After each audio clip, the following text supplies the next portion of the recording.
Guys, and welcome to Angling For You. Today you join me at Rustic Arms Fishery and just hooked into a fish on the corn and maggot.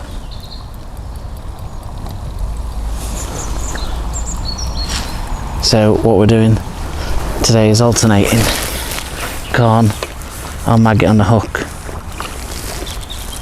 with micro pellets in a little Jura Banjo feeder.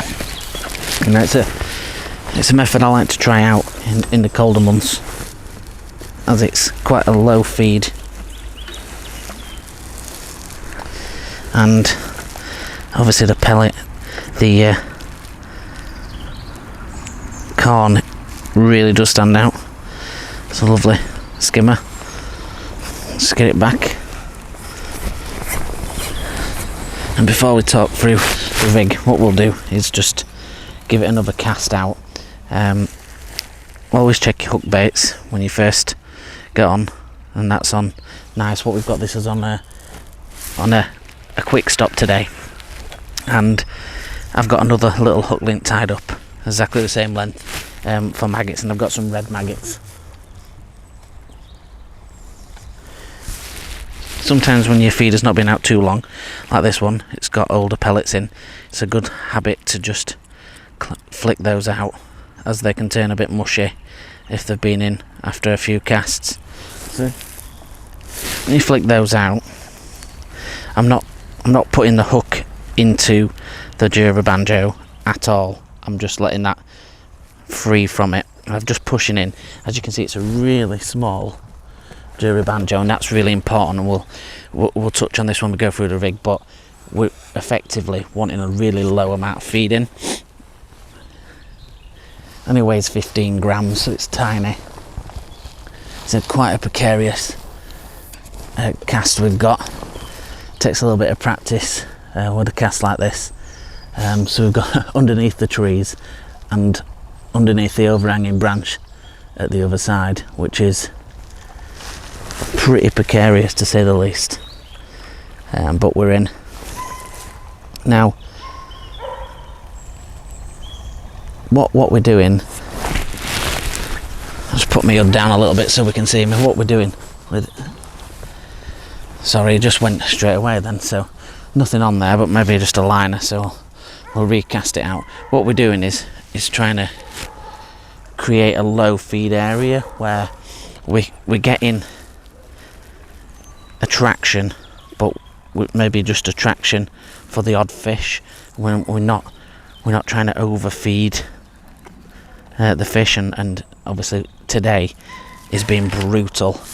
The ice has been covered most of the pond, and it's only just become fishable to this island over the last sort of 20-25 minutes or so, and it can be difficult this time of year, especially with the ice. And now it's pushed away. It's slightly on my right. I'm not entirely sure if that's on camera, but it's slightly still to my right, and it just allowed us to get to this little island. Now with these short trucks anyway, I've only got a 10-foot rod, but it's important, especially with the trees and the other things I've got to go round. If you've got a 10-foot, a 9-foot rod would be fine for this kind of distance as well. It just allows you to sort of bend it through the trees, but you really need to think about how you are setting yourself up when it comes to these kind of fishing. Like normally I would have sort of a 5-6 pound line, and then I would have quite a strong hook link of an 017 more than likely at this time of year, but we've paired this hook link right down to an 014 hook link, and it's just really essential this time of year with a small 18s hook on that hair rigger. And obviously the hair, what I like to do, which I'll show you when we get closer, is I like to have the hair rig where it's a little bit longer. I have got some bread with me potentially to use as well, but I like to put my sweet corn on sidewards, and that's just something that I've done for a while. I feel that it just sits natural on the bottom, and it seems to get a better pickup when they hit the bait. So that's just something I do, but hopefully we'll get another fish underway, and we can have a little talk about the rig in a bit more detail.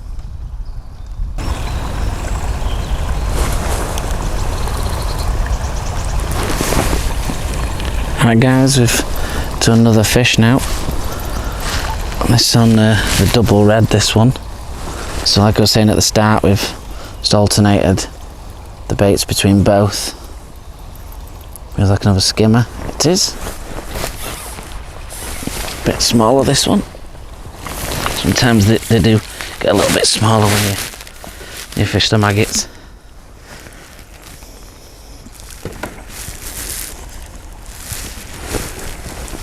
What we'll do is get this one back in and have a look at the rig.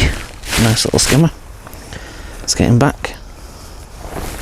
Just a quick one actually, while I've got this skimmer here, just about picking skimmers up. So if you press your thumbs, not too hard, but either side of the gills, not in the gills, you can pick them quite easily. It enables you to unhook them or drop them into your keep nets or whatever. Just a quick little bit of advice. And what we'll do now is we'll switch the camera around a bit closer. We'll have a look at the rig. Let's have a little look at the rig. 10-foot End Zone Z rod, which is, I've got the 1 ounce tip in here, which I would recommend if you're going to fish for silvers. 1 or half an ounce tip if you've got it. Just helps this time of year with detecting those really subtle light bites. That's paired up with my Ninja 3000, and this is a double handled model, and we've got 5-pound Maxima, which is what I've gone back to after using it a long time, and I just love the way it stretches, and it's just a really nice line. So the rig itself, it can't be any simpler. You guys will have seen this before. It's a Drennan Dura Banjo, so you can take off the sleeve, and I've gone for the long stem. I'll explain that in a second. So like I said, this is a 20 gram, sorry, I did say 15 earlier on, but it's not, it's a 20 gram, and this is a small Dura Banjo, and that just slides on and off the line like so. Dead simple. And that goes down to a feeder bead, which is a Preston one, which do come together with them, or you can buy them individually, and you can see that clicks in nice and simple. This hook link that I've got on at the moment is it's only a small one, to be fair. It's about 6 inches of 014 Gen Pro line, 2 red maggots, and it's a QM1 size 18. And you know, it's quite a simple. We'll get the other rig out and show you that in a minute, because I want to go into a little bit about what I do with a corn. But the reason you have a long stem normally is for giving it a lot of big stability for casting long distances, and usually have a short stem for shorter distances and up to islands and things like that. I've got a longer stem on today, and to be honest, it's just giving me some control. It's allowing me to move it in the air, to feather it underneath that tree. If it's what I find is if it's a smaller, shorter, you tend to have more of a twanging action when you're trying to feather it in, and it sometimes pulls it away from where you want it to go, and it's not as accurate. But using that can sort of just lightly feather that in and just makes it a little bit easier. And what I'm just going to do is just clip this one up a second while I show you the other hook link, and then we'll put the maggots back on as soon as we just had one on that one, and I'll show you how I load the feeder. So you can see the rest is in a different position to how we had it last time you saw me, where we had it across. Don't know if you'll able to see it from there, but you'll able to see it on the main camera when we go back to the main view. Normally I have it across me if I'm fishing that way, but because I'm fishing directly, almost at a right angle, I've got that straight in front of me, so I can see the bites. So micros, I've just soaked a very small amount. Like I say, this time of year, no point in getting loads and soaking absolutely tons of it. Just soak what you need. I actually left these in my bait tub over from the last session, and they've been absolutely fine. I added a little bit more water to them, but they've been absolutely fine. the other hook link. I'm going to bring this one to camera. Now, you can see this is a KKMB size 18, and you can see how I've hair rigged on that corn, so it's on sidewards, and like I said, I like it like that rather than having it this way round. When it's this way round and the quick stop straight through it, I'm just not as keen, so I'll do that again. So you can see it's side onwards and it just sits nicely against the hook, and again that's on 014 Gen Pro line. We'll try and get back without falling. That's 014 Gen Pro line again, which I do like this time of year. Sometimes if I'm fishing maybe on the feed not on the feeder, and I'm on a pole or something like that, I maybe go down to 013 Gen Pro. Sometimes I even have to go lower than that. So you rig itself, as always with any single type of fishing, get on your bait first, and that's important, that if you're using a feeder, you're not throwing things around while you're trying to get on your bait. So it's always good to get that on first. I've got 2 red maggots on there, and obviously got the Jura Banjo itself. Now this time of year you'll have to really squeeze them on a little bit harder, because what happens with the pellets is it's cold and they don't want to stay on. So I'm gonna just load it up, and then I'll get it a little bit closer to camera, and I'll show you how much bait that actually is.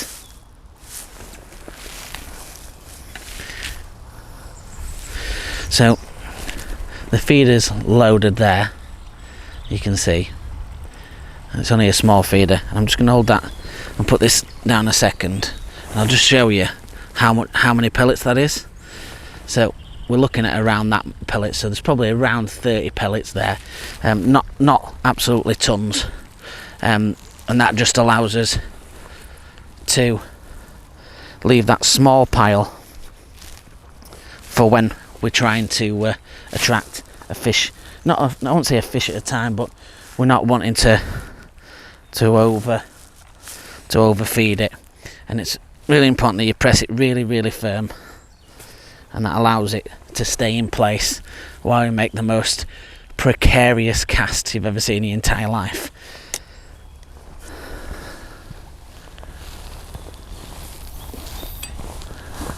So what I've done there is, I know you can't see it on that one, and I'm sure you've seen it on the other casts, and we'll do a close-up cast just before we go in this session, and we'll just show you how we're feathering that in. And it is a little bit about practice. You need to practice that, and you need to practice how you cast and how you bring it across, and it makes it it's just a skill that you can practice over and over. If you watch my casting video, I put a bomb on and I use a little target, and I sit on a chair and I just practice casting and bringing it in and feathering it in.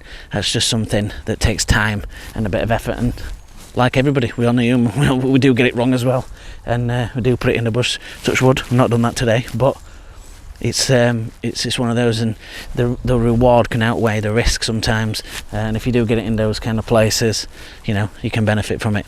So let's get back onto the main box and the main view and see if we can have another one out. Right guys, so we're going to show you a little bit of a zoomed in footage, as you are zoomed in now already, of the island, and we're going to try and put one in there. That just shows you there exactly where we're dropping it, just under that branch, and it's quite a precarious cast, and what we've had to do is obviously feather that in using that longer stem, and I have to sort of angle my rod, which you'll have seen on the main camera when that was on, angle that rod just to bring it in, and I'll click back onto main camera and hopefully have another fish. Right guys, into another fish. Just feels like another skimmer. It is. Well and truly feeding. Seems like maggots is doing the damage now. Although I've had a couple on corn, I seem to be having more result on the maggot.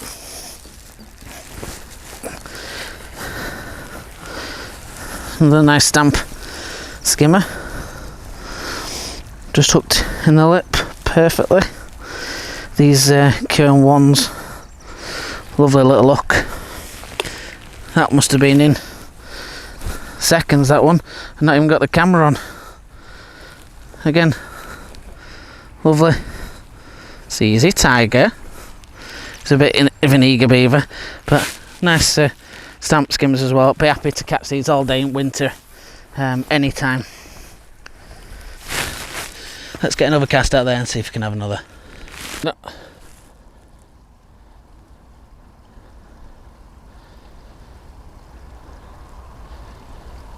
Into a fish, Tom. Yeah. So we've just got Tom sat on the box, just giving it a go, giving the end zone a little bit of a test run. Feel like a skimmer? I've already told him if it's a carp it's going in. Boys, yeah, skimmer. But yeah, it's starting to produce a few fish now, and thought I'd get Tom on there and let him have a go. It slowed down a little bit on his side. What do you think to rod? It's mega light, isn't it? Nice skimmer as well.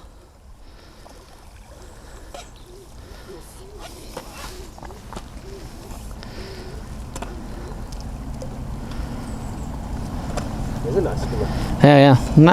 And this is what I mean with winter fishing. If you just get them going, it's better than catching a couple of ounce roach, isn't it? If you need any tools, they're on your left in that drawer. Oh, you got them. Yeah, nice fish. Let's have a look at him, Tom. Oh, you'd be happy with that all day one, wouldn't you? Yeah. In winter, for sure. Well, Tom's going to get him back and we'll see if we can have some more.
Right guys, we're into another fish, and this one's on a maggot again.